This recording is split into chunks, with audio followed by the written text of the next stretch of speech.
Good morning, my friends. My name is Lama, Jigme, and this is Enlightened Fitness, where first we'll use high-intensity body weight interval training to cultivate the body of a tantric sex god.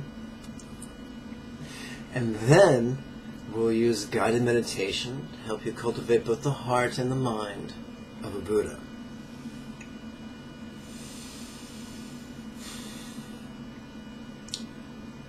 Below this video, about 3 inches, is a little button that reads Show More. When you click that with your mouse, it will reveal a list of links as long as my arm. The second link will take you to a page on my website where you can learn more about the low-fat, whole-food, plant-based diet. Guys, I've tried virtually every diet there is out there, from paleo to omnivorous to macrobiotic, and I found no diet that is as simple and as easy and as effective as the low-fat, whole-food, plant-based diet. It's great for your body and your beauty. It's great for the animals. It's great for the environment. The reason I mention this is that 70% of weight loss is due to the decisions we make about our food. One of the books you can get on the website for a substantial discount is Dr. McDougall's program for maximum weight loss. I'm going to read to you a portion from it this morning.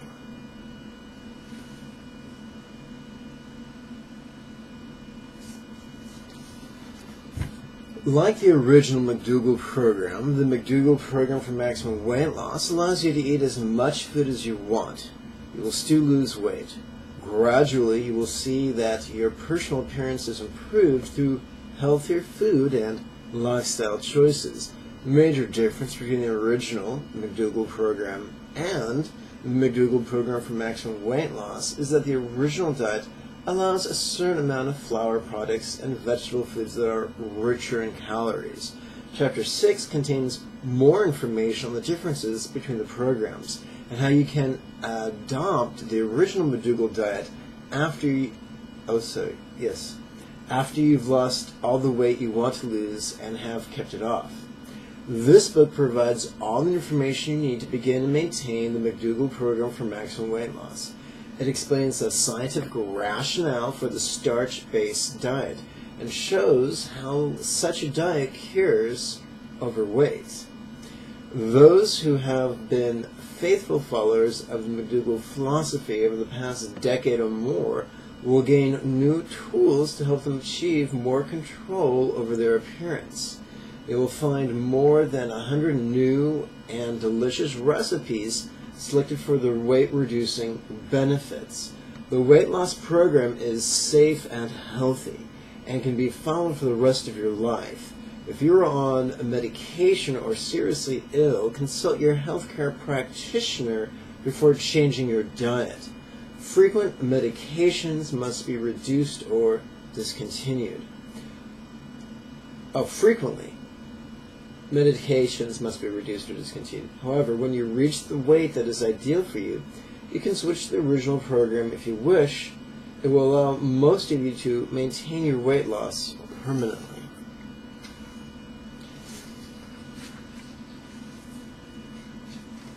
Like the McDougall program for maximum weight loss, let's try that again. The McDougall program for maximum weight loss works because, like the original program, is based on the way the body works. When you have the scientific and medical rationale behind the program, you will realize that there is no other options. There are no other options. If you want to lose weight, this is what you must do. And doing it will be easier because it will make sense.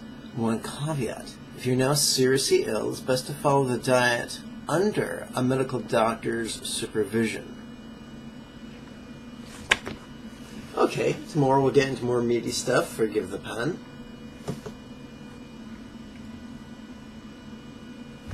Now, those links I mentioned to you before, they give you a bunch of information. They'll teach you how to warm up, they'll teach you how to do the exact exercises I'm doing, how to do easier versions of the exercises, how to do more challenging versions of the exercises. They'll teach you how to sit comfortably in meditation, how to count your finger creases. They'll teach you how to actually meditate. They'll teach you how to perform gentle restorative yoga at the end of your meditation session. They'll give you a bunch of useful resources. But it only works if you work it, so work it. Let's start right now.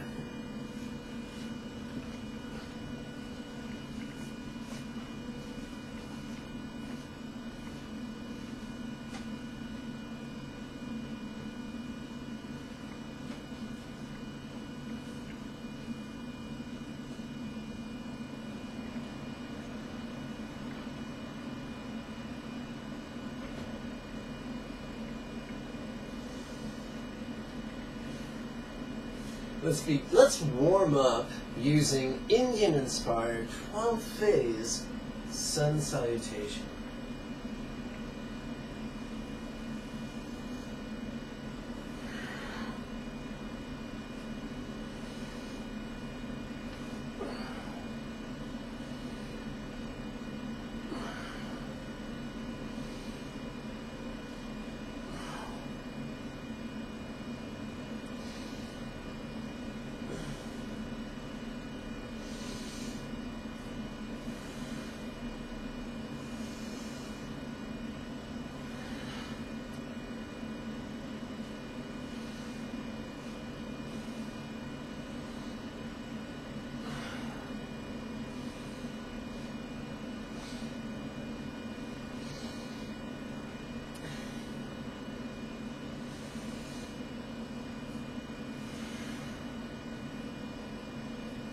Alright, we've broken the sweat, we're breathing a little deeper. Now it's time to do 5 circuits of 5 exercises. Let's begin with a side leg lifting version of heel squats.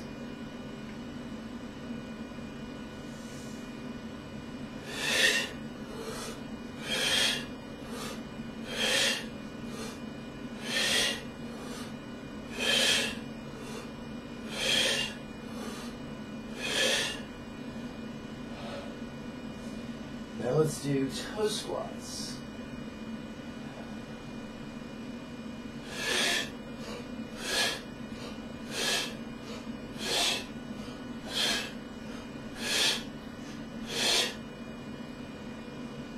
Now let's do a form of pressing.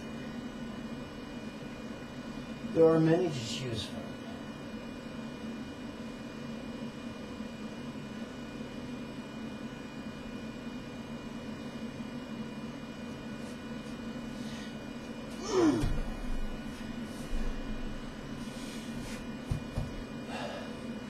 Not today. Today I'm going to do hiking press.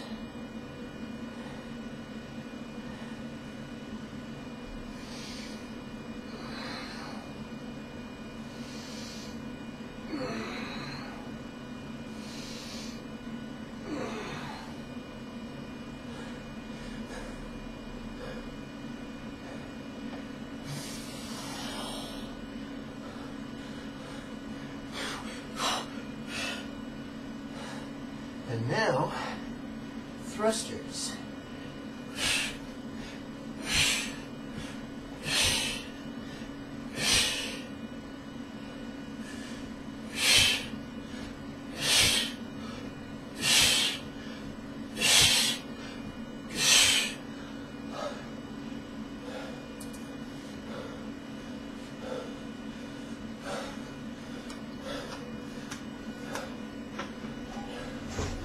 First set of chins.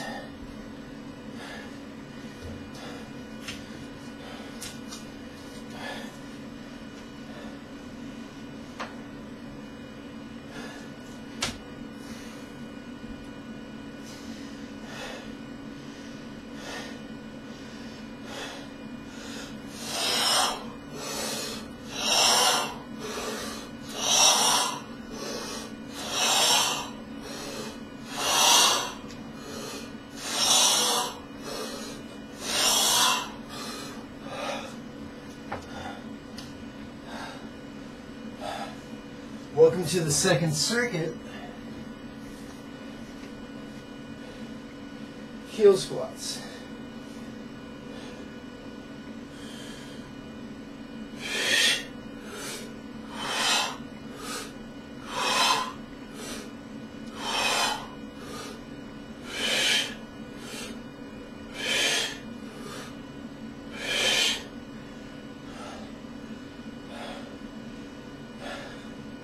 Toe squats.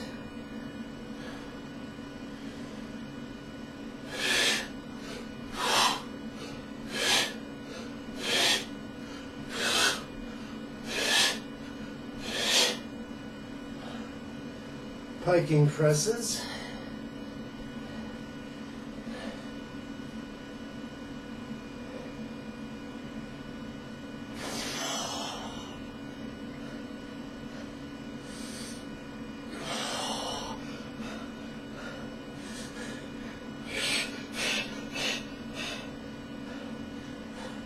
Thrusters.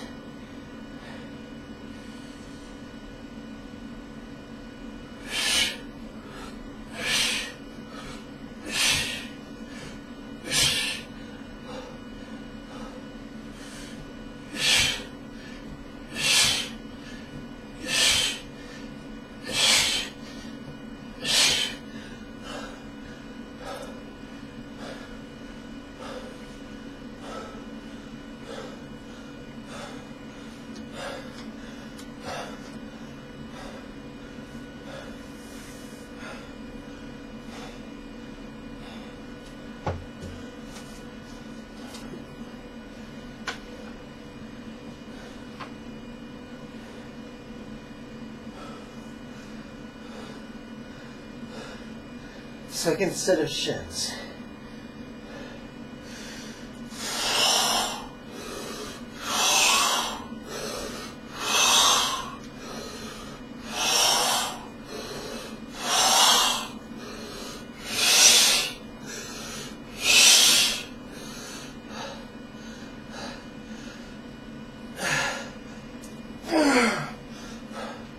Welcome to the third circuit.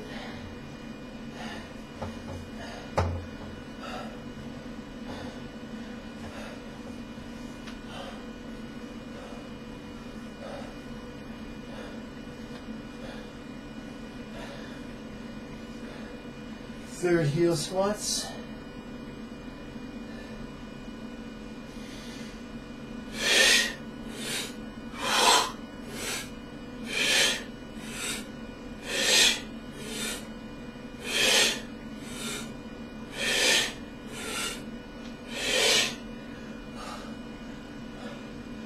Third toe squats.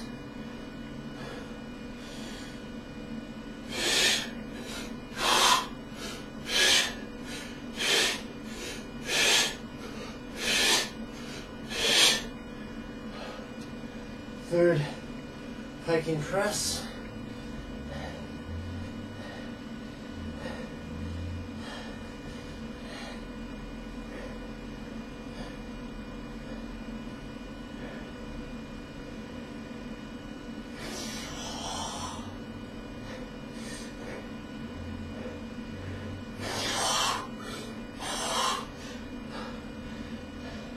Third thrusters.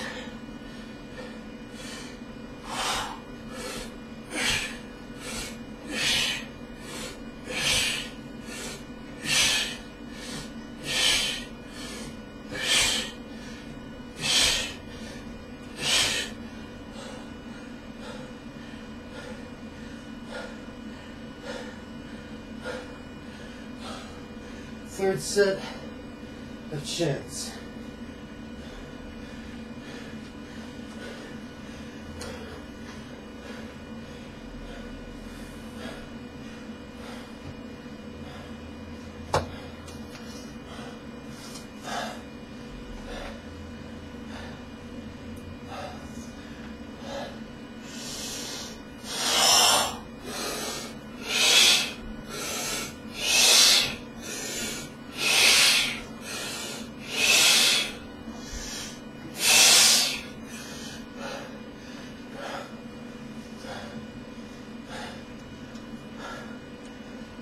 welcome to the 4th circuit.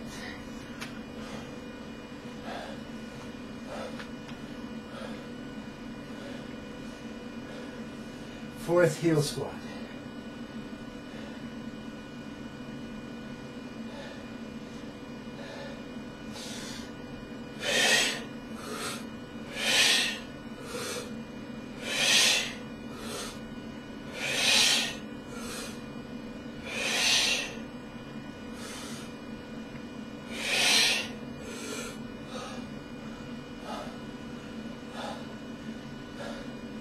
Fourth toe squat.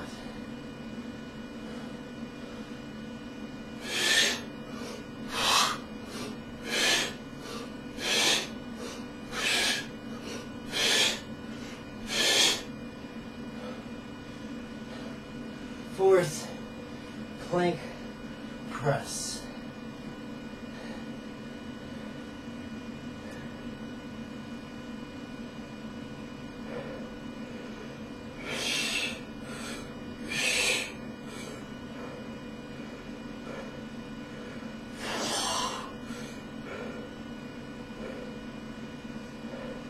Fourth thrust.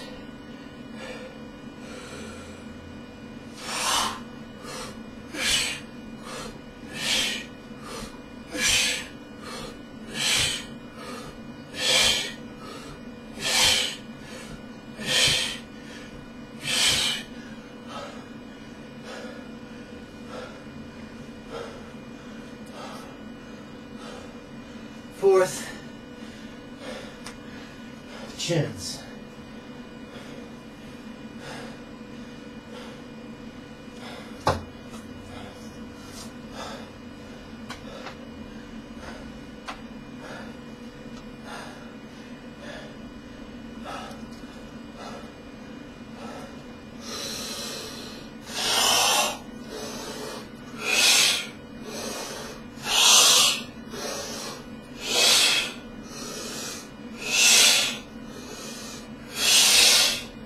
Okay, welcome to the 5th and final circuit.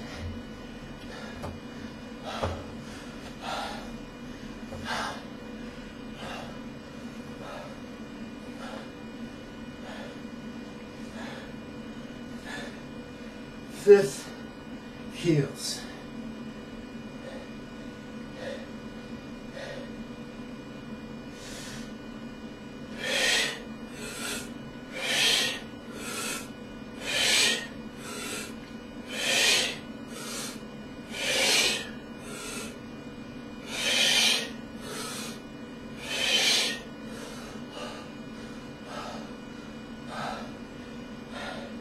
Fifth, toes.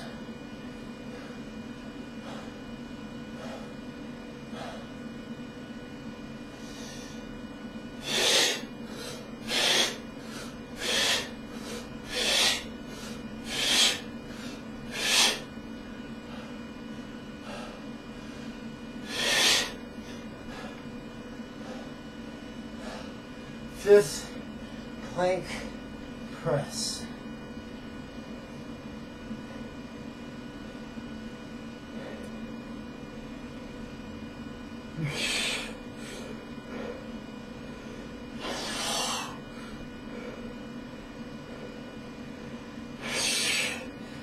Thrust.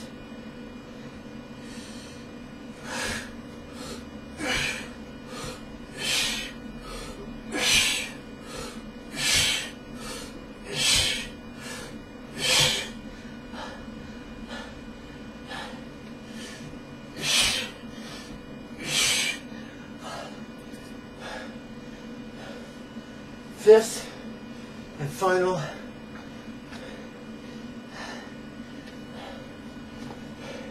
chins.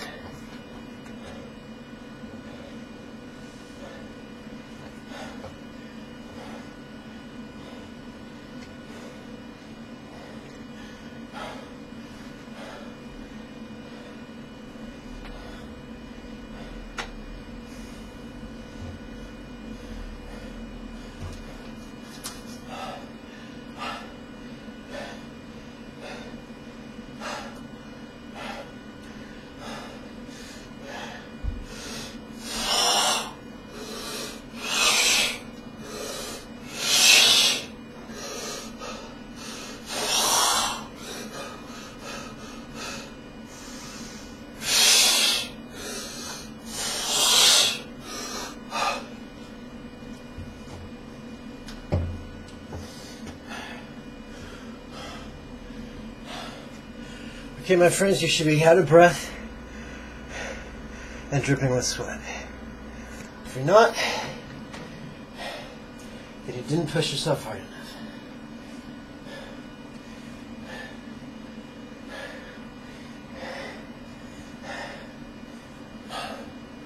Okay.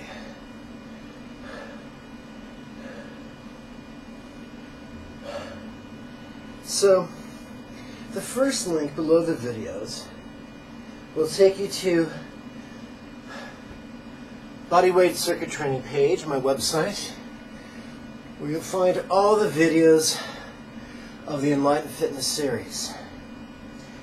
First, they're organized by length of workout in different boxes. Within each box, the videos are organized by length of meditation. I don't care if this is your first time meditating or your second decade. Start with a 3-minute guided meditation. Do yourself a favor. Yesterday we did the 18-minute guided meditation. Today we're going to do 21 minutes. But for a completely different change, we're going to use, instead of silent meditation, we're going to use mantra meditation. But this is completely different from a Hindu version of mantra meditation. Because we're going to combine mantra meditation with our practice of renunciation, compassion, and wisdom, as well as love.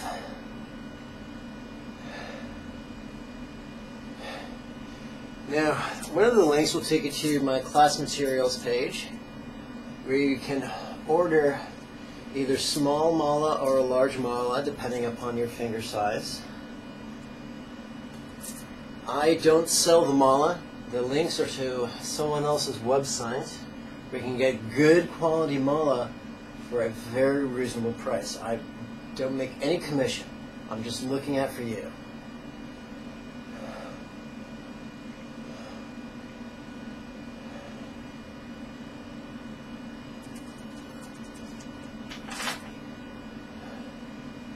So,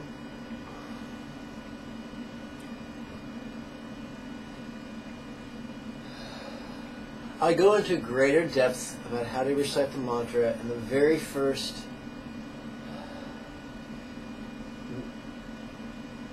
live weekly webinar. And every year, every 2 months, I start a new series.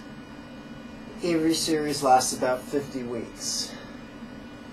So, in May I began the Monday series of weekly webinars. In July I'll begin the Tuesday series of weekly webinars. But until then, this will get you going. A mantra is a way to invoke the blessings of the Buddha of compassion.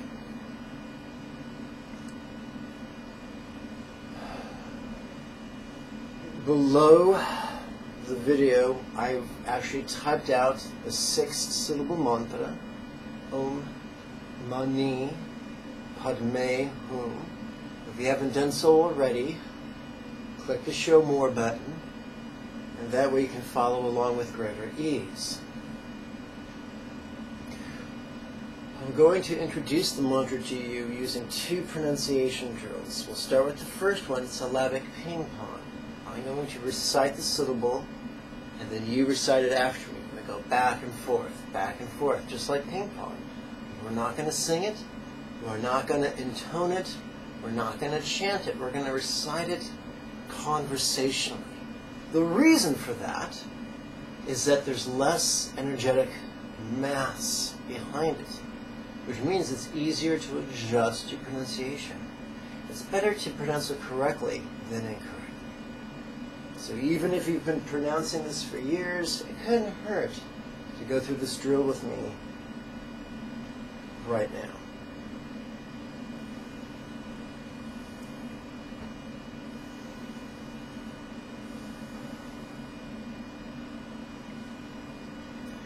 Om, and now you. Om. Om. Good. Ma. So the trick is to pronounce the consonants like they're English and the vowels like they're Spanish. Or Italian. Or Latin. Ma. Ma. Third syllable. Ni. Ni. Ni. Fourth syllable. Pod with a D. Pod. Pod. May, like the month. May. May. And now, the last syllable is whom. You know, whom shall I say is calling? Whom. Whom. Whom.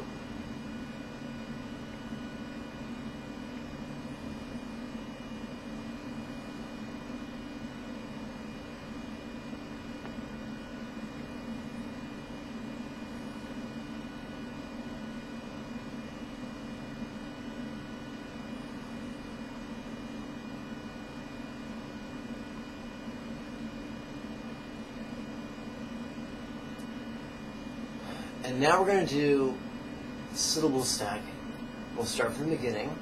Om, Om, Om. And now two syllables. Om, Ma. Om, Ma. Om, Ma. And now three syllables. Om, Mani. Om, Mani. Om Mani. And now four syllables. Om Mani Pod. Om Mani Pod.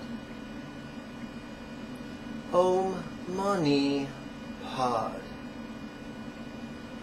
And now five syllables. Om Mani Padme. Om Mani Padme. Om Mani Padme.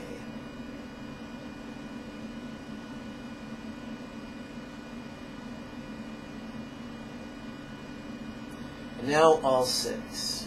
Om Mani Padme Hum. Om Mani Padme Hum. Om Mani Padme Hum.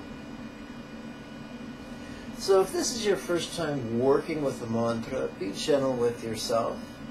If you work with it twice a day, every day, and a week, it'll come trippingly off the tongue. And in less than a month, you'll be able to comfortably recite it 7 times in one breath. Om Mani Padme, Om Mani Padme, Om Mani Padme, Om Mani Padme, Om Mani Padme, Om Mani Padme, Om Mani Padme. Once again, it'll probably take you more than a second to get that comfortable with it. So don't beat yourself up. Be gentle with yourself.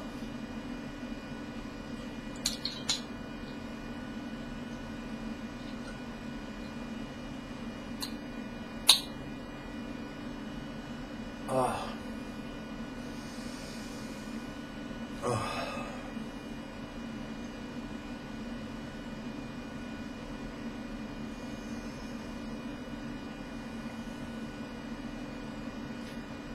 There are many ways to hold a mala. Today I'm going to show you how to count your mala using your left ring finger. Biologically, we're primates, and our pulling muscles are very strong. So what we're going to do is pull the mala using the ring finger as a pulley or a fulcrum. So we're just pulling the beads like that. Pulling works much better than pressing.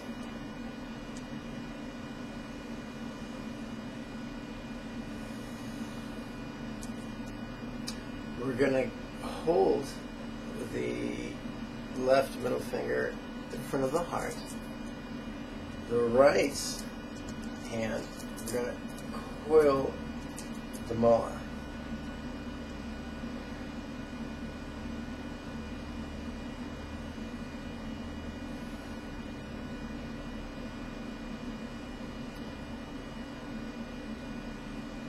So let's start with the verbal versions of the 4 renunciation contemplations.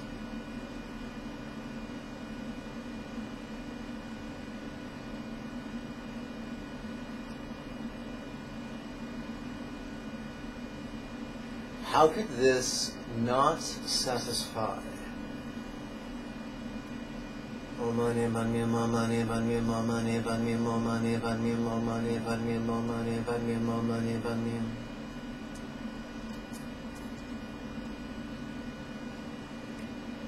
Why could I renounce sufferings and their causes?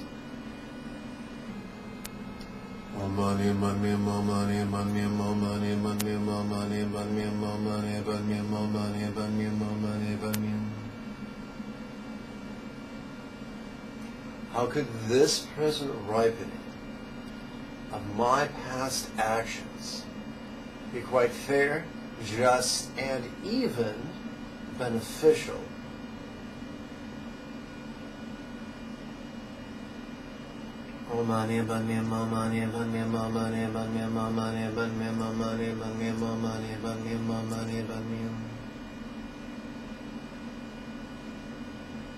How can I make the most of this golden opportunity?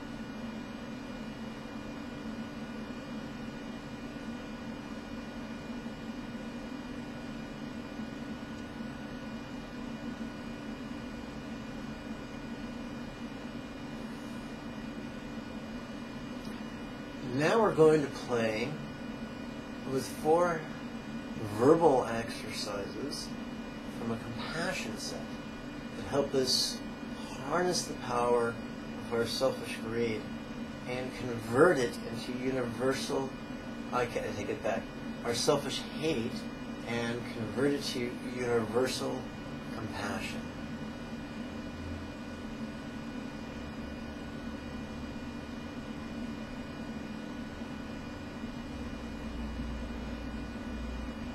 Why could I long to be freed from the tyranny of sadness and its causes?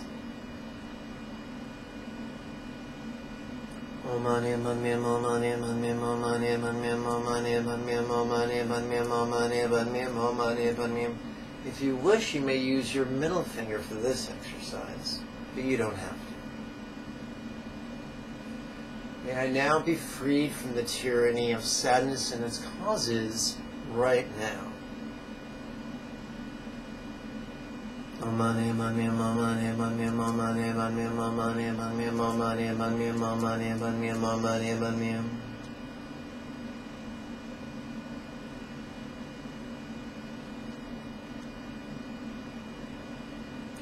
Why can I long to free everyone from the tyranny of sadness and its causes?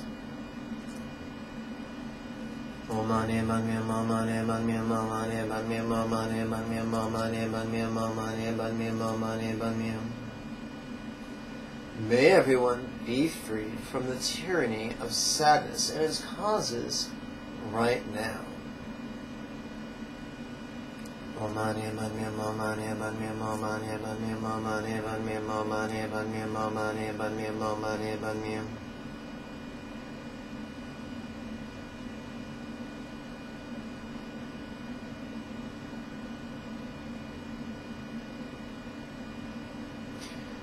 I invite you to switch back to your ring finger. We're now going to do some wisdom contemplations. You'll notice the mala is divided spacer beads into 4 sets of 27. 27 times 4 is 108. 108 plus 3 is 111. Welcome to the Tantric Mala.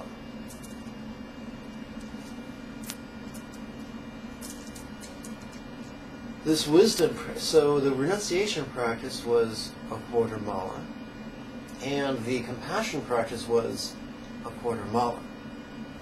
We're now going to spend 3/4 of a mala on the wisdom practice, and then 3 more quarters of a mala on various love practices, for a total of 2 mala. Mala is a Sanskrit word that could be translated, it has been translated by some teachers as Buddhist rosary.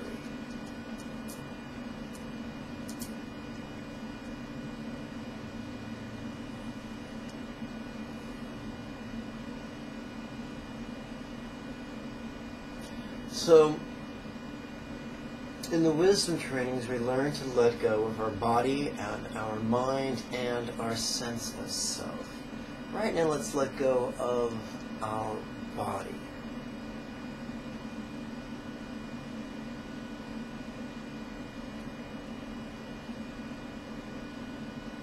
What body am I now experiencing?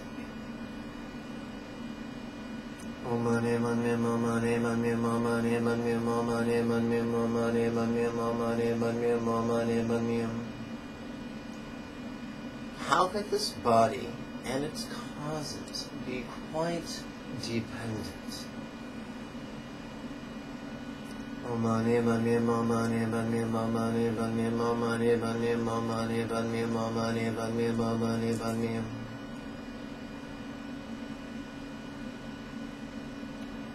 How could this body and its causes be temporary?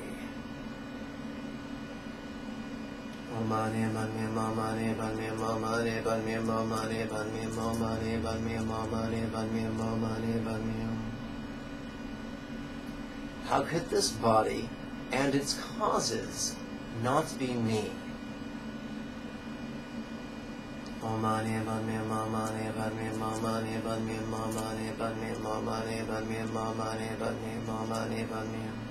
How could this body and its causes not be mine?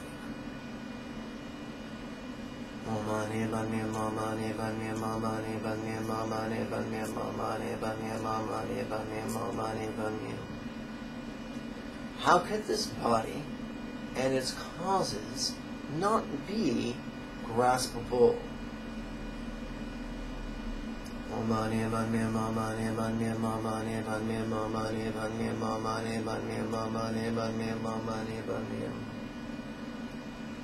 How can I benefit from letting go of this body and its causes?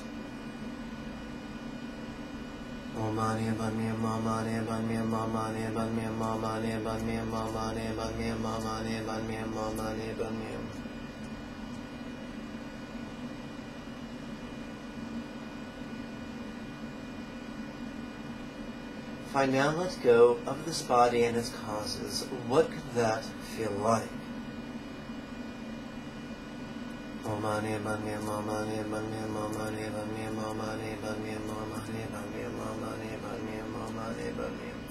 The key is this. On the in-breath, we ask the rhetorical question. On the out-breath, as we are whispering the mantra, we relax. Now, you could say, hey, Lama Jigme, it doesn't sound like you're whispering. Well, my friends, if I whispered, you would not be able to hear me.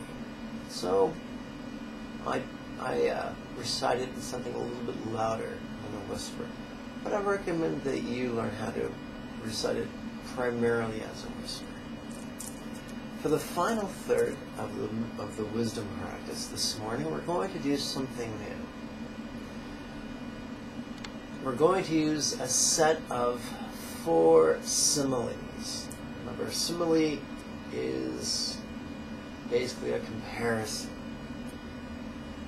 For instance, John is as stubborn as a dog with a bone.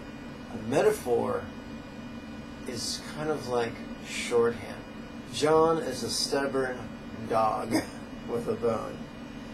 Now, it takes a very special type of stupidity to confuse a metaphor with a literal statement.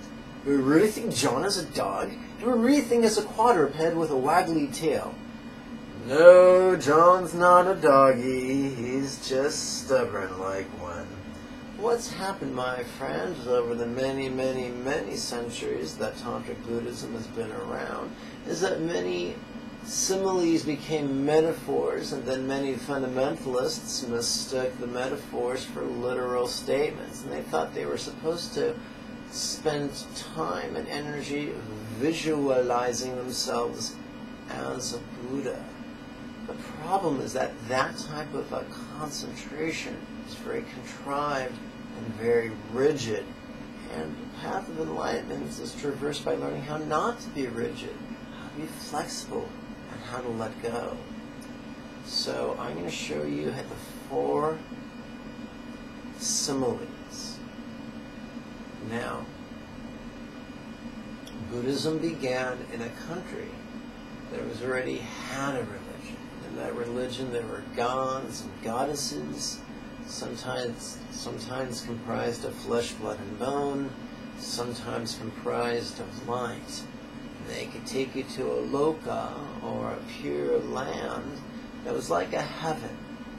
And that heaven was very blissful and also comprised of light. And we find those types of archetypes in many, many cultures, including our own, here in the West.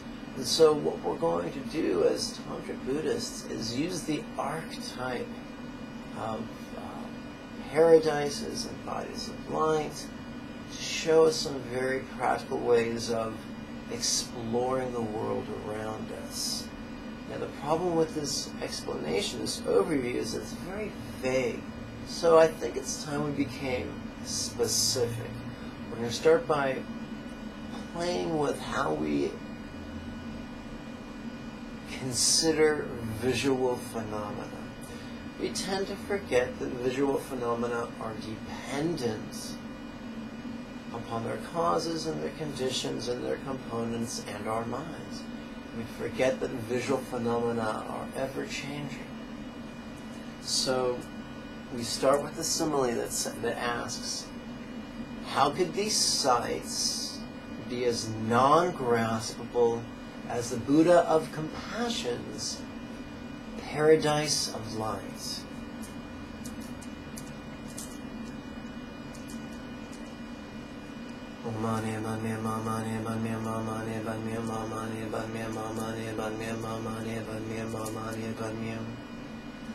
How could these sounds be as non-graspable as the resonance of the 6-syllable mantra?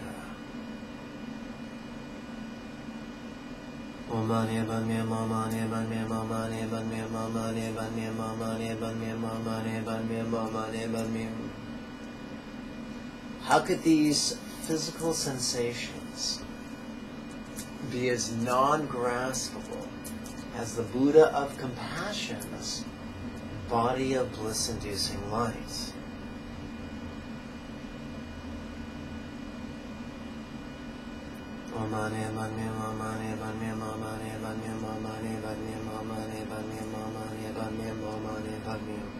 And fourthly, how could these emotions be as non-graspable as love and wisdom?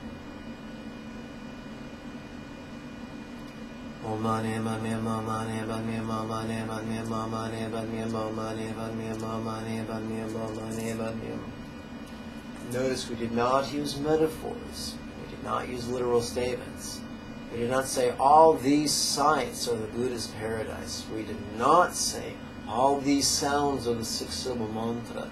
We did not say all these sensations are the Buddha of Compassion's body. We did not say all these emotions are just love and wisdom. No, that would be horribly inaccurate. And there's nothing Buddhist about lying to ourselves about what we're experiencing.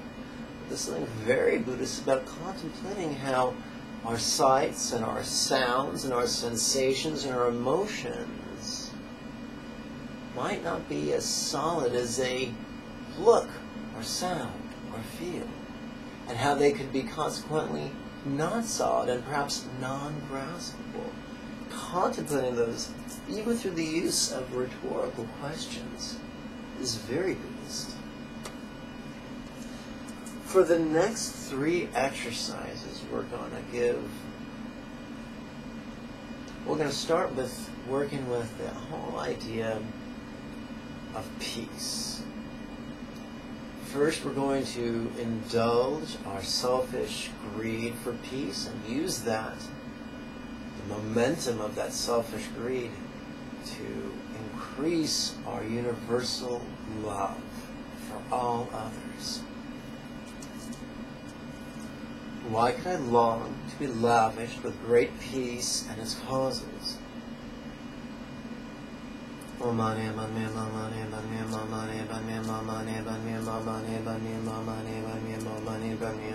And yes, if you wish, you may use your middle finger.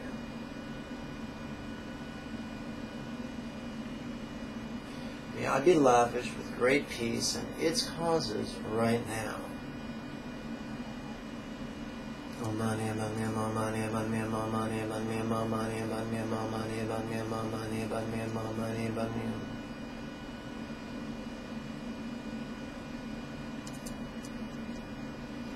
Why could I long to lavish everyone with great peace and its causes?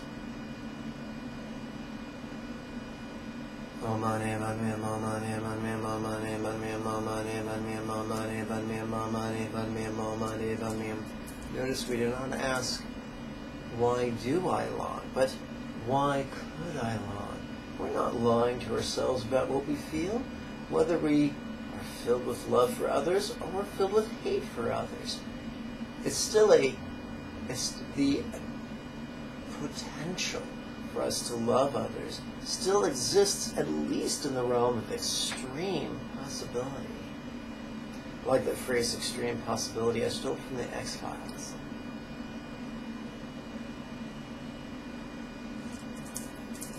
And remember, just by asking the rhetorical question and relaxing at the mantra, we're causing the inner computer of our subconscious to look for reasons why we could give a flying fuck about others. Because that's what love is all about.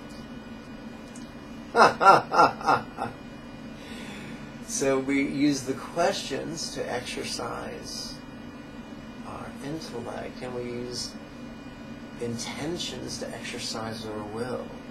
May everyone be lavished with great peace and its causes right now.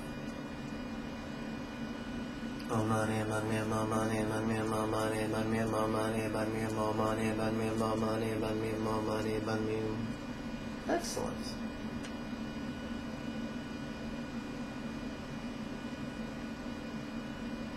Now we're going to use about 4 breaths to lovingly intend that everyone fill with great love for everyone else. Why could I long to be lavish with great love for others and its causes?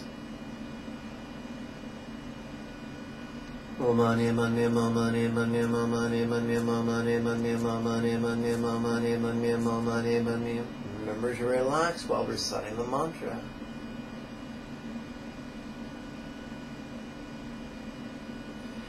May I be lavished with great love for others and its causes right now.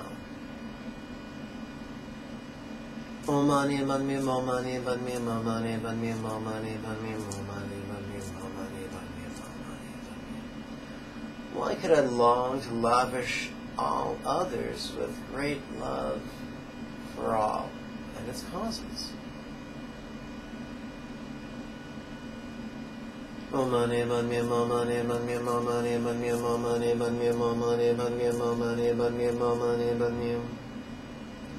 May everyone be lavished with great love for all and its causes right now.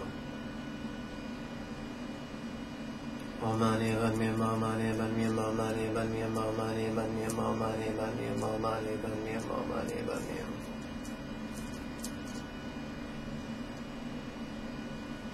For the last quarter mala, we're going to perform the quintessence of love, which is to give everyone joy and the causes of joy.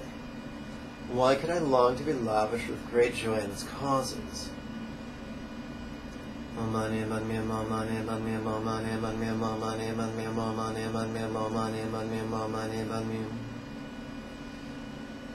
May I be lavish with great joy in its causes right now.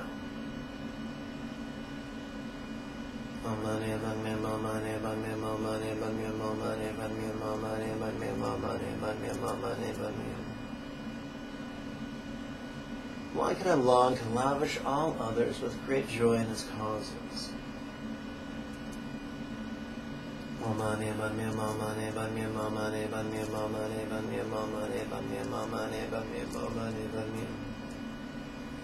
Everyone be lavish with great joy in its causes right now.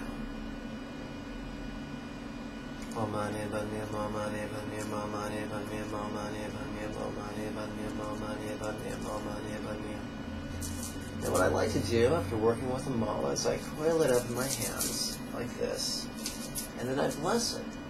And the fundamentalists will tell you that since we've been chanting the mala or reciting the mala, our breath is now blessed.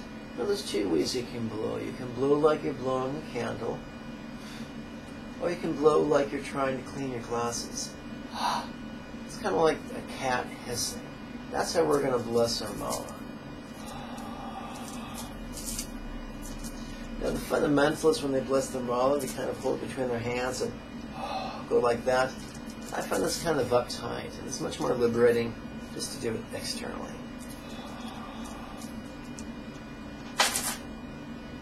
And there you go. So at this point, you should be very relaxed and mellow.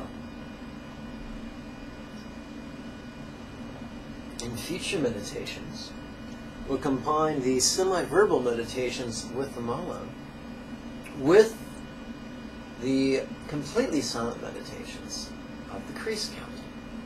Should be great fun.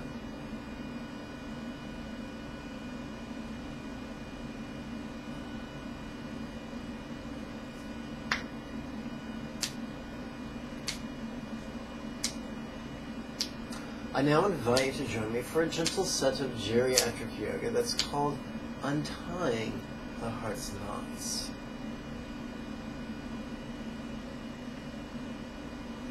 So today you may have noticed that instead of doing handstand push-ups, I was doing variations of planking push-ups. That's because an old injury has resurfaced. But I was still able to work out, and that's the beautiful thing about this workout, is it's highly adaptable. And so it's not a question if, but when. If you work out, eventually you're going to injure yourself. That's just life. The question is your workout flexible enough to adapt when different physical challenges manifest? I love this workout because it is very adaptable. So, how's about that geriatric yoga? Please sit erect and lace your hands behind your tush. Please open your chest and twist to the left. While you give wise releasing.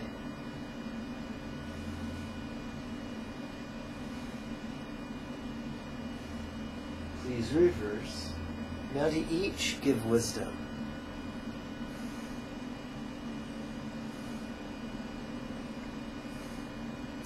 Back to center.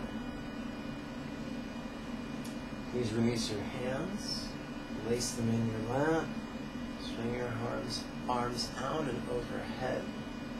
Please bend to the left while you give peace, releasing.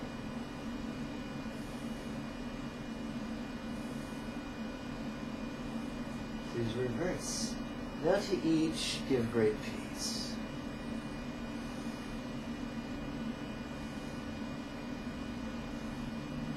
Back to the center. Let's make our way into downward facing fetal position, which is also known as child's pose. Wow. Okay.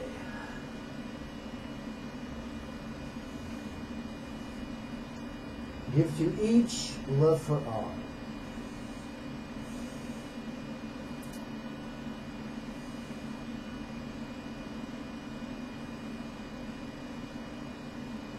Please curl your hands into fists.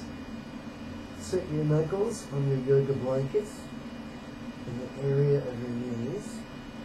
Stridently, enthusiastically straighten your arms and ride the momentum into the seated samurai position, which is also known as lion's pose. Please lace your hands behind your tush. Please open your chest, drop your head, and roll your gaze up. What's seeing, really seeing. What hearing, really seeing. What feeling, really seeing.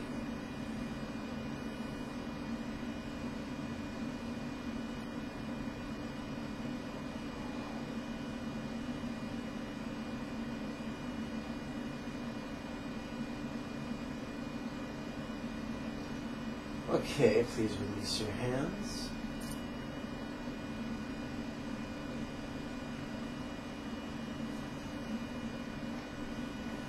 Please cup your palms, press your hands together so the center of each palm is hovering before the upper third of your chest. Please relax your shoulders down away from your ears. By pressing with your palms, please twist to the left. Why give joy, releasing?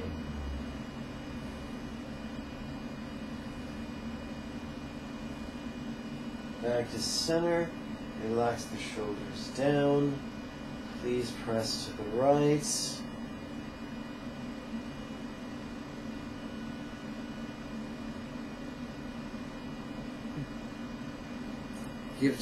Now to each give great peace.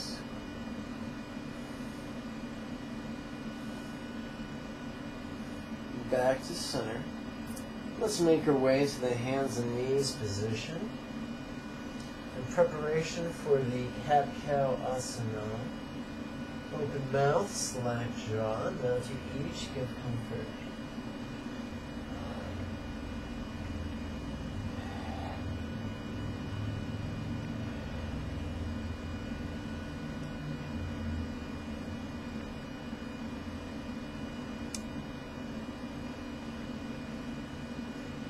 Please stand up.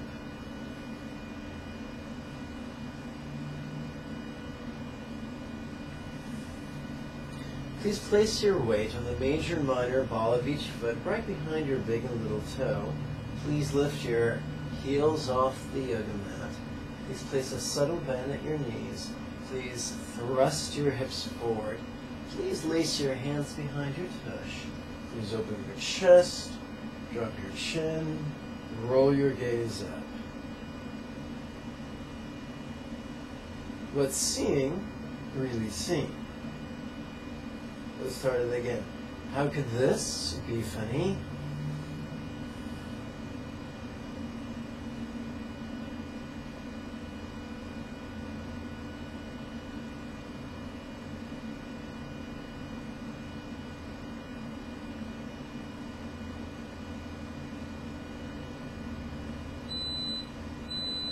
Grin with cheeks, really sing.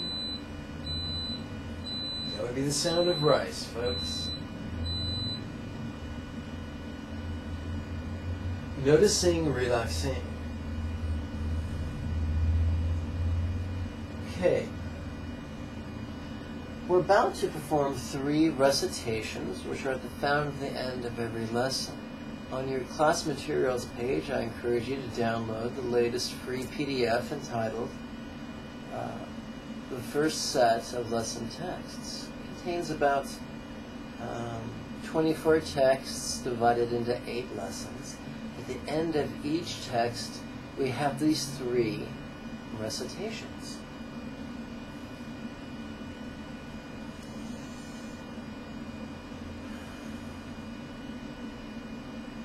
They're useful for multiplying our karma, good karma, and investing it in our future well-being, as well as using a portion of it to benefit all others, which of course cultivates greater compassion and love.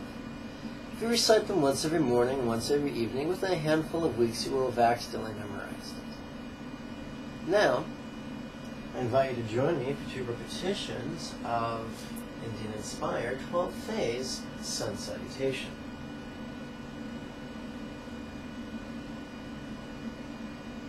By this virtue may I now accomplish the spontaneous, habitual, easy and effective mastery of Buddha's mental yogas, of wisdom, peace, love, and joy, and now lead every living being, without exception, to this ground.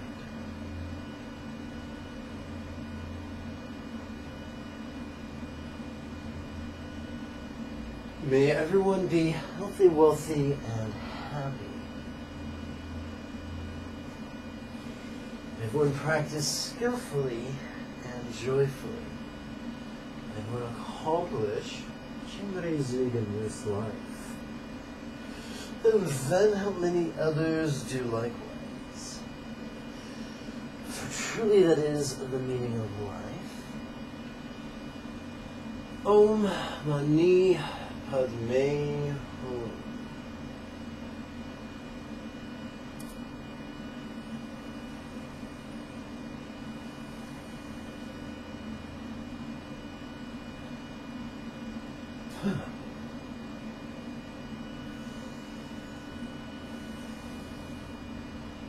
Let's conclude with 2 repetitions of Vietnamese-inspired bows. May I always be cared for throughout all my lives by the Buddha of compassion emanating as my kind teacher. And as such may I always enthusiastically and joyfully tread this excellent path praised by the conquerors.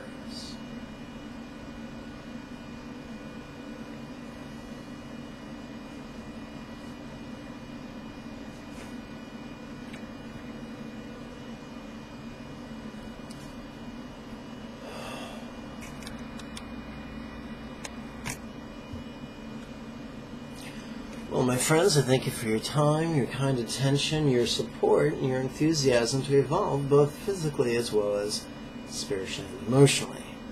May you and yours be healthy and happy. Om Mani Padme Hum. Before you go, I'd like to invite you to click the subscribe button, as well as the like button and the share button. At the very end of this DVD, this video, I invite you to find the big YouTube button over there. When you click it, it'll take you to your home page. If you scroll down on the left, you'll find a tab that reads Manage Subscriptions. I invite you to look up Lama Jigme or Tantric Sex God 1 and use your mouse to put a check in the box just to the right. Doing so will help you to cause you to receive an email notification the next time that I upload a video. Now, remember those links I told you about below the video? You could use one of those links to help keep this monk fed, which would be very nice, but not mandatory. You could use another one of those links to register for the next series of live weekly webinars. When do they begin? Tuesday, the 2nd of July. I'll see you then. Bye-bye.